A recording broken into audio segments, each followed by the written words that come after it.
بسم اللہ الرحمن الرحیم۔ ناظرین گرامی، مولانا روم نے گفتگو کی 3 دروازے بتائے تھے۔ رومی نے گفتگو کی 3 دروازے بتائے تھے۔ آپ کہا کرتے تھے کہ آپ کا کلام جب تک ان 3 دروازوں سے گزر نہ جائے آپ اس وقت تک اپنا منہ نہ کھولے۔ آپ اپنی گفتگو کو سب سے پہلے سچ کے دروازے سے گزارے۔ اپنے آپ سے پوچھیں، آپ جو بولنے لگے ہیں کیا وہ سچ ہے؟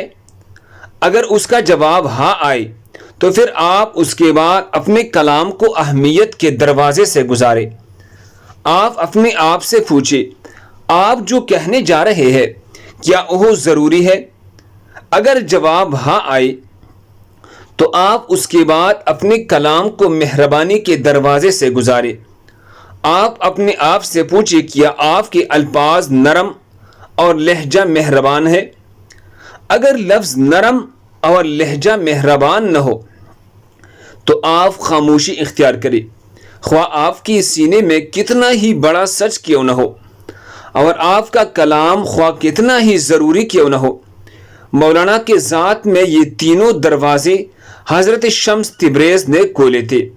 شاید یہی وجہ ہے کہ مولانا روم رحمہ اللہ نے حضرت شمس تبریز سے ملاقات کے بعد کبھی کوئی ایسا لفظ منہ سے نہیں نکالا تھا جو نرم نہ ہو، جو ضروری نہ ہو اور جو سچ نہ ہو۔ اس کے بعد وہ مولوی روم سے مولانا روم بنے۔ اللہ ہم سب کو اس پر عمل کرنے کی توفیق عطا فرمائے۔ تو ناظرین گرامی، اپنے کلام میں ان 3 باتوں کا ضرور خیال رکھا کرے۔ نمبر 1، آپ کا کلام نرم ہونا چاہیے۔ نمبر 2، آپ کا کلام ضروری ہونا چاہیے۔ نمبر 3، آپ کا کلام سچ ہونا چاہیے۔ دوسری مسلمانوں کے فائدے کے لیے آگے ضرور شیئر کریں۔ مزید خوبصورت واقعات کے لیے ہمارے چینل کو سبسکرائب کریں۔ جزاکم اللہ خیر۔